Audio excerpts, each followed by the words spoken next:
Flight was like 9 hours.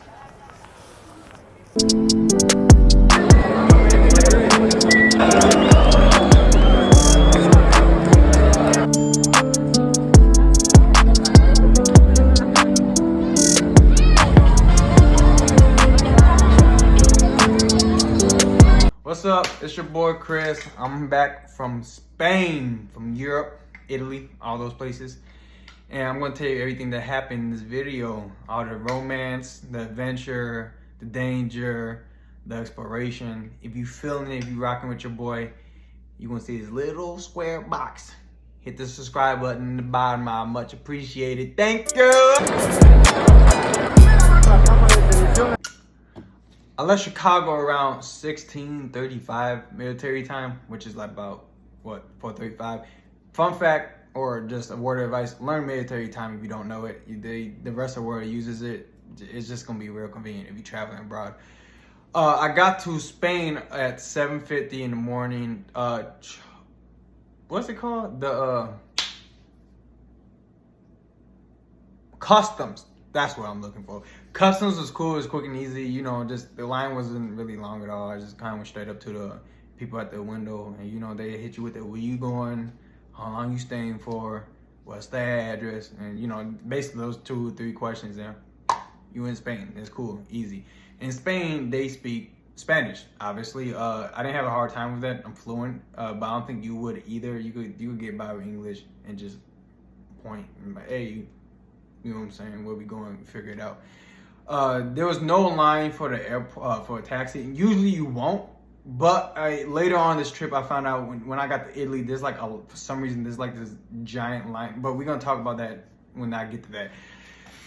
So I took a I took a taxi straight to the train station, which is se llama Estación de Antorcha, which is the train station where I got at where my train was going. Well, I was taking a train to Pamplona, and it's when you get in, it's kind of like you immediately see this large like plant area.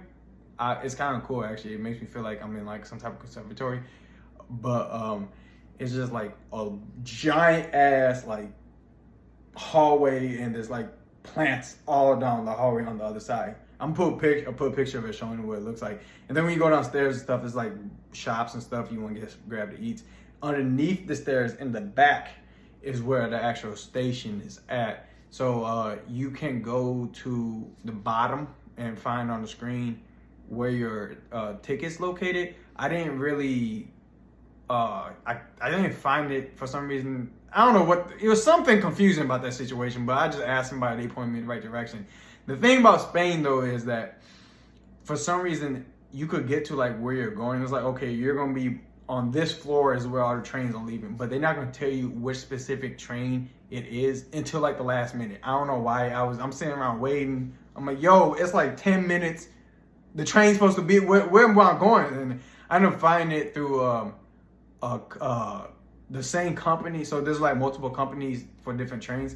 The same company had another door, and I ended up asking them. They told me where to go, but it will appear on the screen. Pretend there's a screen there, and that part is excuse me, what the hell? I'm here thinking about where the screen at. It will appear on the screen at some point. Just kick it, be cool. It's gonna pop up at some point. Everybody's like standing around. It's super crowded. Just standing around waiting. Talk to somebody, go make friends with a stranger.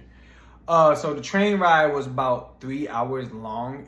I took 2 stops, and the second stop was Zaragoza. It was something like, I ain't pronouncing it right. I ain't even gonna try it. I don't know what the hell that was, but it was there. I had the same issue. It's like the train came in like 5 minutes. I don't know where the train at until they just finally threw on the screen in last minute. They were like last minute in Spain, whatever. Got on the train. That one had like multiple stops. That's more like taking a green line or something. If you're from Chicago, you know what I'm talking about. Like there's just stops. The other ones are more of like straight express. It took about 3 hours to get to Pamplona from Madrid. Wow, edit that. Madrid. So it took about 3 hours to get to Madrid, and as soon as I got there, it's just a sea of red and white. Everybody, they grand folks, young folk, old folks. I say grand folks, but it rhyme folk. everybody real festive. White and red is everywhere as far as their Saint San Fermin, which is who the festival is after or based on. The walk, I didn't have much of a walk. It was maybe like 17 minutes to get to my Airbnb. I had to like go up here and bus a couple of. There's a lot of tourists there, so I'm just asking people like, "Hey, yo, did you run the bullets?" Because that's if you. I didn't even explain why I'm even going to Spain. That's funny. I'm going to run these motherfucking bulls. I know you know what it is. You feel me? If you don't look it up, because gee, all my friends are saying I was crazy as hell, but I'm going, and I was going to run these motherfucking bulls, and I ran the motherfuckers, and this is what this whole story is about. But we still getting there. So we gonna work at it, and I'm gonna get you there. I'm gonna explain what happened exactly. Anyways, Airbnb was cool. I had 1 bedroom, just like in somebody's apartment. There was a family staying there, but she had other bedrooms available for other like travelers. I didn't see anybody particularly. I was like walking around too much, but she was very helpful. It's kind of like being a homestay. Right, you have a host family, and they kind of just like they're the locals, and they just talk to you and tell you what to do and where to go. It's very informative, and it felt very like warm. Like I don't know if you ever stayed in somebody else's home in a different country. I've done that like several times. People are very welcome, especially if you speak the language. They're very welcoming and very open, as long as you respect them and show interest in their culture, because it's a fascinating experiences. Like, oh, I'm a complete stranger, like a complete, not like, oh, I've seen somebody like you, and you know what I'm saying, and I just don't know you. I'm talking about, nigga, I'm just boom, I'm from all the way over there, and they show love. They sweet, and they kind. They really helped me out. Any questions I had, if they didn't have an answer, they went and found an answer for me, and that's one of the reasons why I like staying in like cheap Airbnbs or hostels, is because it's usually ran by locals, or there's other travelers who know how to travel and have that experience, so they give you a heads up, tell you all the cool stuff because there's always gonna be the tourist shit, but there's always gonna be stuff like only locals know. You know what I'm saying? Like in the between, or that's even cooler than the tourist shit. So you should try, and you know, it may not be comfortable for you, but if you high maintenance, then you be okay. Just try it one time. But for me, it's a very like immersive and opening experience. You know, you really get to learn a bit about yourself. Something that's interesting to me is when you travel, when you go somewhere that's foreign, you have no choice but to be yourself. So when you're in say you're in your own society, like America, right? You put on a mask essentially just to operate in the world. You have to hide your certain emotions you feel. You can't curse motherfuckers out when at work, even though you really want to. Or there's certain cues you pick up that you follow the crowd because you want to fit in and you don't want to be ostracized, right? And when you're studying abroad, but when you're traveling abroad, you can't really do that. Like, you have to be who you are, and it can be very revealing. And there's also like the aspect of culture shock, which I can definitely understand. I never experienced it myself because I'm already like, let's see what's to it. But when you're in places where you can't conform, right? You have to be who you are. It can be a very trying experience for you, because it's like, well, I never really thought about like certain aspects of you, because you have to be completely with yourself. It's like you never really thought about this is who you were, right?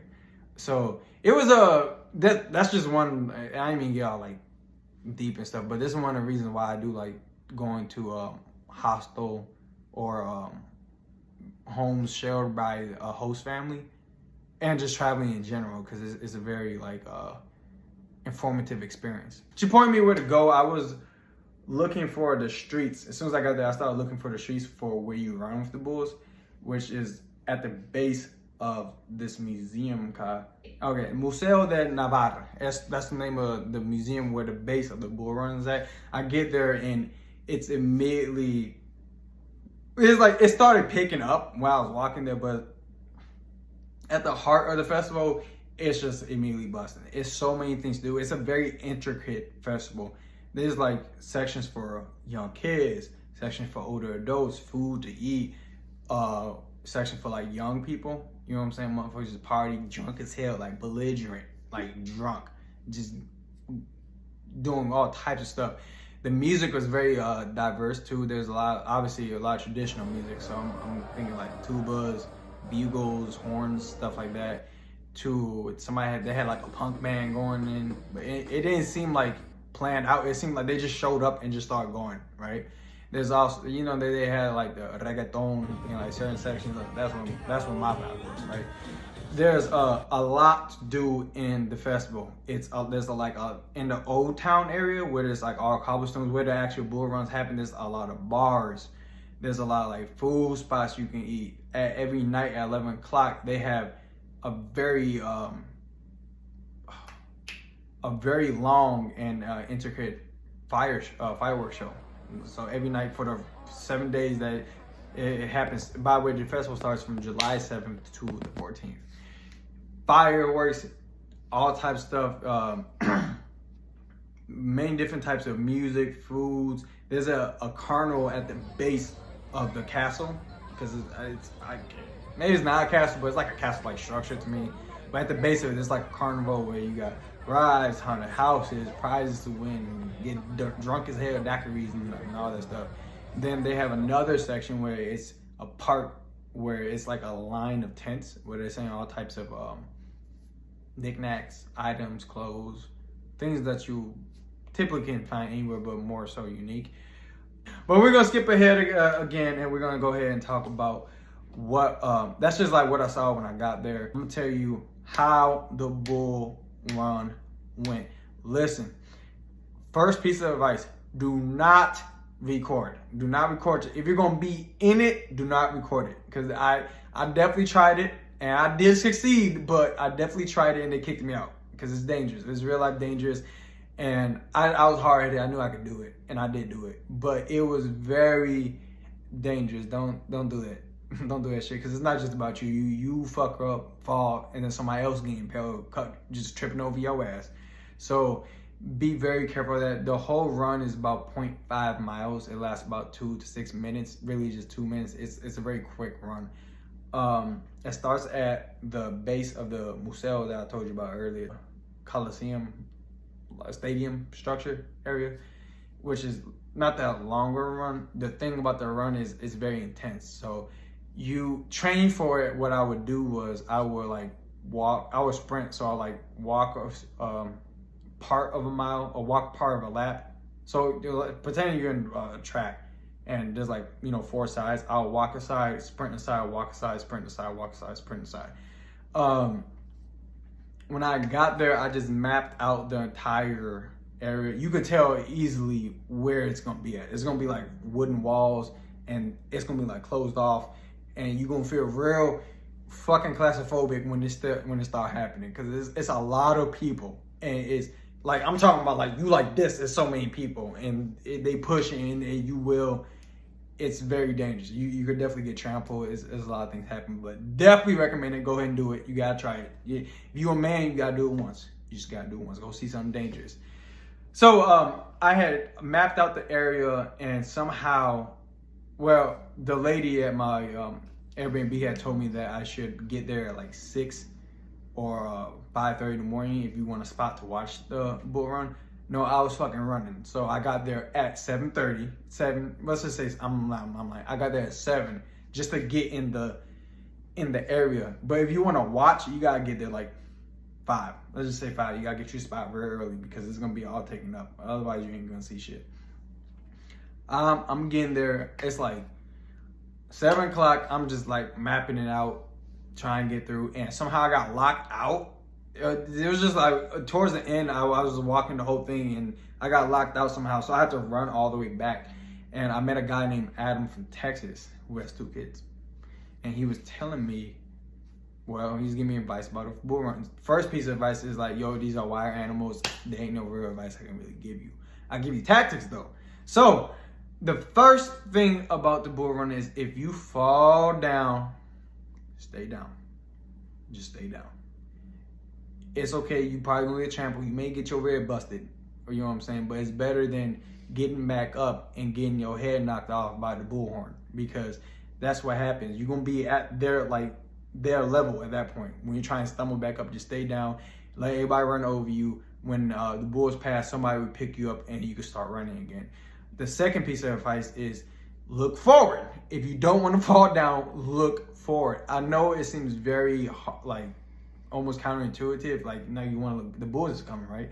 You gotta look forward. If you don't look forward, you're gonna fall, because it's gonna be a lot of people falling. I mean, you're gonna see in this video, it's gonna be hella people falling. You will fall and you will get rammed. Like, it's just look forward, and then you want to be.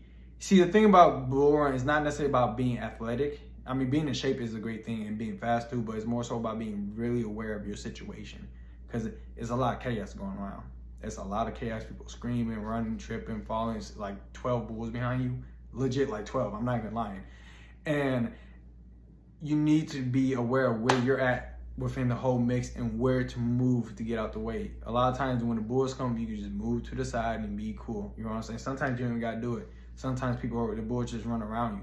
That can happen, but really pay attention to what you're doing and who's around you, because if you don't, you're gonna fall, and you can really get, like, I see somebody's head like, man, like, damn, like, damn, this shit really happening, damn. Like, but yeah, it's dangerous, like, but that's the point, you feel me? It's a controlled danger, and to a certain extent, because I mean, it is, you know what you're getting into. You go watch the video, I'm like, okay, this shit wild, you know what I'm saying? But so definitely look forward. There's gonna be a camera above you with a cable on it that they're filming for TV. That stays about 20 feet in front of the bull. So if you want to get like an idea of where the bull is, you could just listen to the screams. 1, 2, you can pay attention to the camera and give you like a sensation, like, okay, let me pick it up a little bit. You know what I'm saying? Because it would get like that. I promise you, it would get like that. Afterwards, what's some other advice? There's 6 steers and 6 bulls. The steers are like castrated bulls. They're bigger, but they're like less aggressive, just as dangerous, because they're like a ton, and they moving. You get hit by that, bro, you're gonna feel it. A bull is more aggressive, much more aggressive, but they're shorter, stockier. They run in herds in the pack, but if they get isolated, that's the most dangerous thing. If you get isolated bull, that's gonna be like the most, like, I don't know if you know the concept of an animal being backed into a corner. Ideal you want to think of anybody that's a bull that's isolated is gonna panic and he gonna do whatever. So you best really stay away from that. Like, hop the gate, just hop the gate. You be okay, just hop the gate. Once you make it all the way through. So, well, let me tell you about like which sections of the run is like more dangerous and which one's cooler. In the beginning, you go up a hill. It's up here. So I would just go. I wouldn't just get as far as you can. And in the beginning too, there's a little statue in the wall where it's amphetamine. They say a prayer or a chant to him at like 7:55, right? They say a 20-second chant, 7:55, and then you go. You got 5 minutes, because they letting them bulls out. You got 5 minutes. Me, I just ran. I was like, I'm gone. Oh shit. I ran, and in 5 minutes, I almost completely finished the whole course. I had to stop and go back. I'm like, oh wait, I'm gonna miss the bulls if this is the case. That's how short it is. You could really finish the course before the bulls even come out. But so what I did was I got to a certain part, because in the middle there's like a hard turn. You want to stay to the right, because the bull's gonna run wide and go to the left. That hard turn is also, it's called Desman turn, is also very dangerous. Don't get caught up in that, because it's tight. I went like a little bit past that and then stopped. That's like the halfway point, and I just waited. I'm saying, bro, it was like a wave. I don't know how to explain it. It's like it's like seeing a big ass tsunami. It's like, oh shit, it's coming. It's gonna happen. It's up. My fault. I'm getting too excited. But yes, that's legit. That's how I'm like, yo, oh shit. Like, you gonna see it in my video, bro. It was wild, yo. But that's when I started to run. That's how I got out the way and all that stuff. But I was cool. I dipped to the side. I just chill out because I took my own advice and the advice that the guy told me. When you get to the end, it's gonna be a narrow entry into the arena. You wanna like, I was just going after them. I was just trying to get away, let the bulls go in, because that's the most dangerous part. Because it's so tight, it's super tight. You will get caught if they're right behind you. Another thing, when you get into arena, if you run in before the bulls, they gonna boo you. You suck, boo! It's gonna be full of people. They do not fuck with that. Don't just stay behind the bulls and then go in after. Once you run into arena, they're gonna run all the bulls in the bullpen, and it's gonna be like crowd people. And you know, I was like, I didn't know you got to go in the arena, but that's like the funnest part. You go in and then they take each bull, which is 6 of them, and take them out one by one, and they run them in loose into the crowd. And for this part, do not stay on the edge. Now you can hop the fence. The fence is like real short. You can hop the fence if you want to. Do not stay on the edge. You're gonna get trampled. Hey, but you want to stay as close to the bull as possible. It may sound counterintuitive, but if you can see the bull, you can know what's going on. If you don't see the bull, he gonna come out of nowhere because you're gonna be crowded by. It's gonna be crowds of people, and they're just gonna move out last minute, and you, boom, got you. Stay as close to the bull, and plus, the less distance you have from the bull, the more of a chance you have to get out the way before you pick up speed on you. They're real agile creatures, and they will hit you. I'm not gonna lie, they will hit. G Muzzle's getting flipped. Like I'm like, damn. I'm like, yeah. But I have to get out the jam. But they will hit you, and you gonna feel that. You gonna feel it 100%. Sometimes it may just feel like getting your knee banged. You know what I'm saying? It won't be that bad. Or you may get impaled. It has happened before, but I think they tipped the horns or something while they released them into the crowd. It's fun as hell. Just stay as close as possible. Like people like jumping over the bull, trying to grab the bull tail, doing all stuff, all types of stuff. Stay as close as possible because, like I said, if you're away, you will get trampled or the bull just pop up out of nowhere because you couldn't see him before. Also, like I definitely said, I ran into people like a few times, like and shit. I'm big body, so I put them out, but you would definitely run into people. You're not like I'm trying to like look at the bull and run away, and you gotta be careful. Don't use your phone. I definitely did. I had to try it, but don't use your phone too much. Actually, don't do it at all. Just go out there and have somebody record you, because I'm telling you, I ran into motherfuckers and I put them down. So. Thank God nobody got hurt for real, but just don't use your phone. Yeah, so that is the thing. Did I miss anything? Advice. No, but yeah, that's about that's all the bull running tactics, strategies that I got for you. Definitely highly recommend it. It's no reward. You don't get any reward besides an emotional one, maybe a spiritual one. It's just dangerous. All dangers, you may not get enough. I ain't gonna lie, you probably fuck off of this because it's something about the hormones and stuff of it. You may get something out of it, but it's dangerous and you can lose a lot. but it's worth it though. You know what I'm saying? This is what life is, and I like the idea of being able to see clear danger.